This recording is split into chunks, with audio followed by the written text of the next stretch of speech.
Hello everyone. सो आज हम discuss करने वाले हैं about the difference between primary and secondary market. इसका एक डिटेल वीडियो मैंने डिस्कस करा हुआ है कैपिटल मार्केट के अंदर, क्योंकि हमारे जो इंस्ट्रूमेंट्स होते हैं कैपिटल मार्केट के दो होते हैं, एक तो प्राइमरी मार्केट होता है, एक हमारा सेकेंडरी मार्केट होता है। उसी का आज हम इस वीडियो में एक वन शॉट रिवीजन के लिए डिफरेंस देखने वाले हैं। सो अगर आपको वहाँ पर समझ में नहीं आया या फिर कोई कन्फ्यूज़न रह गया तो आप यहाँ पर क्लियर कर सकते हैं। सो स्टार्ट करते हैं the difference between the capital market the primary market and the secondary market.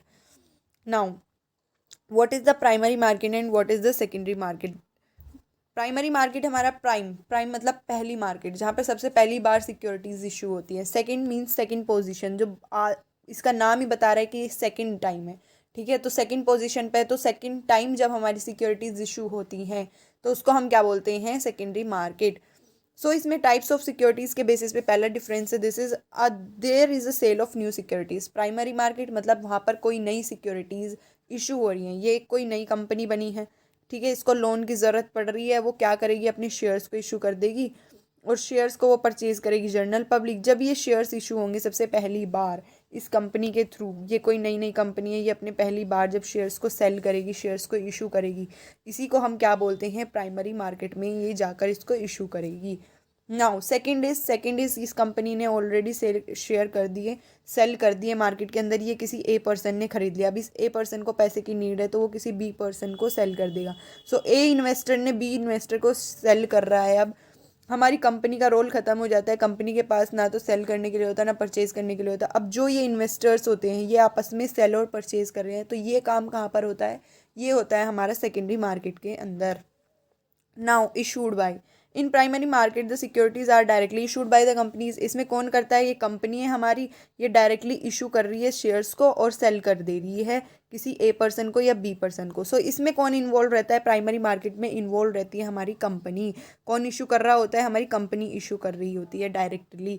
But in the secondary market are securities are transfer between the investors only. यहाँ पर हमारी कंपनी का रोल ख़त्म हो जाता है, ये ऑलरेडी सेल कर चुकी होती है किसी ए इन्वेस्टर्स को। अब ए इन्वेस्टर्स को पैसे की नीड है तो किसी बी पर्सन को सेल कर देगा इस सिक्योरिटीज़ को, इस शेयर्स को। तो यहाँ पे कंपनी का रोल ख़त्म हो जाता है, ये इन्वेस्टर्स के बीच में चलता है। तो सेकेंडरी मार्केट में क्या होता है, सिर्फ सिक्योरिटीज़ ट्रांसफ़र की जाती हैं या फिर सिक्योरिटीज़ को सेल और परचेज करने के लिए इन्वेस्टर्स इन्वॉल्व रहते हैं, कंपनी का रोल ख़त्म हो जाता है। और प्राइमरी मार्केट में कौन इशू करता है, प्राइमरी मार्केट में इशू करती है हमारी company. Okay, now the capital formation. Primary market contribute directly for the capital formation and our funds are transferred from surplus units to deficits unit. So primary market में capital formation होता है, directly company के पास पैसा जाता है, ठीक है, तो वो हेल्प करता है कंपनी के कैपिटल फॉर्मेशन में। But in the secondary market contributes indirectly for the capital formation as funds are exchange between the surplus units only. So यहाँ पे क्या होता है, सेकेंडरी मार्केट्स में सिर्फ वो इन्वेस्टर्स के बीच में क्या हो रहा होता है, एक्सचेंज हो रहा होता है सिक्योरिटीज़ का, तो वो डायरेक्टली इफेक्ट नहीं करता कैपिटल फॉर्मेशन में, बट इनडायरेक्टली कर रहा होता है। ओके, सो इसमें डायरेक्टली कंट्रीब्यूट करता है कैपिटल फॉर्मेशन में, क्योंकि डायरेक्टली कंपनी के पास पैसा जा रहा होता है, और इसमें इनडायरेक्टली इन्वॉल्व होता है क्योंकि इन्वेस्टर्स के बीच में वो प्रॉफिट पर एक दूसरे को शेयर सेल कर रहे होते हैं। नाउ एंट्री, हमारी जो हमारी ये होती है, all companies enter the primary market to raise capital through for their operations. So हर एक कंपनी एंटर करती है किसमें, प्राइमरी मार्केट में, अपनी कैपिटल को रेज करने के लिए। फॉर एग्जांपल एक कंपनी है ए, इसको पैसे की नीड पड़ रही है तो वो क्या कर देगी, अपने शेयर्स इशू कर देगी। तो ये बेसिकली आएगी किस लिए, आएगी इसलिए ये इसमें हमारी प्राइमरी मार्केट के अंदर, क्योंकि उसको पैसे की ज़रूरत है, उसको कैपिटल की नीड्स है, ठीक है, उसको ए प्रोजेक्ट में इन्वेस्ट करना है, उसको लग रहा है कल को मेरे को प्रॉफिट होने वाला है, इसलिए उसने शेयर्स इशू कर दिए, अपने जो भी उसके शेयर्स थे वहाँ से उसने पैसा उठाया। तो वो कैपिटल फॉर्म करने के लिए, कैपिटल फॉर्मेशन के लिए, पैसा लेने के लिए, लोन लेने के लिए उसको ज़रूरत पड़ रही है, इस वजह से ही वो किस में आ रही है, प्राइमरी मार्केट में आ रही है, इसलिए उसकी एंट्री हो रही है। But in the secondary market only listed company securities are bought and sold in the secondary market. लेकिन सेकेंडरी मार्केट में ऐसे नहीं होता, जो लिस्टेड कंपनीज है सिर्फ वो ही एक दूसरे इन्वेस्टर्स के जो होते हैं, एक दूसरा इन्वेस्टर जो होता है एक दूसरे सेल एंड परचेज कर सकता है सिक्योरिटीज़ का, सिर्फ जो लिस्टेड कंपनीज हैं उन्हीं के। Okay, next the geographical location, there is no fix geographical area for the primary market, all the institution, banks, foreign investors etcetera constitute primary market. So इसमें कोई भी एक फिक्स जोग्राफिकल एरिया नहीं दिया हुआ कि सिर्फ यही बंदे डील कर सकते हैं, सिर्फ यहाँ तक कि बंदे डील्स कर सकते हैं। सब जो भी चाहता है वो शेयर्स एंड डिबेंचर्स परचेज कर सकता है किसी भी कंपनीज का।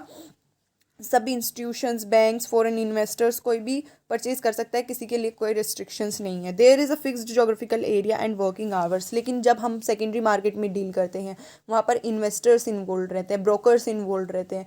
किसी इन्वेस्टर्स को अपने शेयर सेल करने किसी दूसरे पर्सन को, तो वो एक लिमिटेड टाइम पीरियड में करेगा, एक वर्किंग आवर में करेगा, जो कि वर्किंग आवर सेबी ने डिसाइड किया हुआ है, सिक्योरिटी एक्सचेंज बोर्ड ने डिसाइड किया हुआ है, गवर्नमेंट ऑफ इंडिया ने डिसाइड किया हुआ है। और एक फिक्स्ड जोग्राफिकल एरिया दिया जाता है इसके थ्रू, ठीक है, कि आप इसी एरिया में इसको डील कर सकते हैं। ये नहीं कि आप जाकर यूएस में सेल कर रहे हैं, ठीक है। Now about the price of securities are fixed by the management of the company. इसमें हमारी प्राइस कौन फिक्स करती है प्राइमरी मार्केट में? ऑफ कोर्स, क्योंकि कैपिटल डायरेक्टली कंपनी के पास जा रहा होता है, तो प्राइस भी कौन फिक्स करेगी? कंपनी फिक्स करेगी, क्योंकि उसके शेयर्स है तो उसके पास। लेकिन सेकंड में मार्केट में ऐसा नहीं होता, क्योंकि सेकेंडरी मार्केट में ऑलरेडी जो सिक्योरिटीज़ है वो सोल्ड हो चुकी होती हैं। एक इन्वेस्टर दूसरे इन्वेस्टर को सेल करता है, तो उस टाइम पर कंपनी डिसाइड नहीं करती शेयर्स का प्राइस। वो शेयर का प्राइस डिटरमाइन किया जाता है by the factors of stock of exchange market. मतलब डिमांड एंड सप्लाई के थ्रू उसका जो है प्राइस एक डिटरमाइन किया जाता है। But in the primary market में वो डायरेक्टली कंपनी इशू कर रही है अपने शेयर्स, तो उसकी मर्जी है, वो कितना भी प्राइस रख सकती है अपने शेयर्स का। बट सेकेंडरी मार्केट में ऐसा नहीं होगा, क्योंकि इन्वेस्टर्स पे डिपेंड करता है। एक इन्वेस्टर दूसरे इन्वेस्टर को सेल कर रहा है, तो एक तो कंपनी की परफॉर्मेंस और फैक्टर्स जो हैं उसके डिटरमाइन करते हैं कि क्या कंपनी की डिमांड है, क्या सप्लाई चल रही है, क्या फैक्टर्स हैं उसके, मतलब क्या कल को उसको प्रॉफिट होने के चांसेस हैं, क्या उसका। सो सारे फैक्टर्स को एनालाइज करने के बाद उसका एक प्राइस सेट किया जाता है इन द सेकेंडरी मार्केट। लेकिन प्राइमरी मार्केट में ऐसा नहीं होता। प्राइमरी मार्केट में कंप्लीटली डिपेंड करता है कंपनी के ऊपर कि कंपनी अपने शेयर का प्राइस कितना रखना चाहती है। So this is all about the today's video. So if you really like this video, please do like and subscribe my channel. And अगर आपको किसी भी टॉपिक में किसी भी तरह की प्रॉब्लम है तो प्लीज़ आप कमेंट डाउन करें। एंड आपको कैसी लगी ये videos, please also comment on it. And thank you.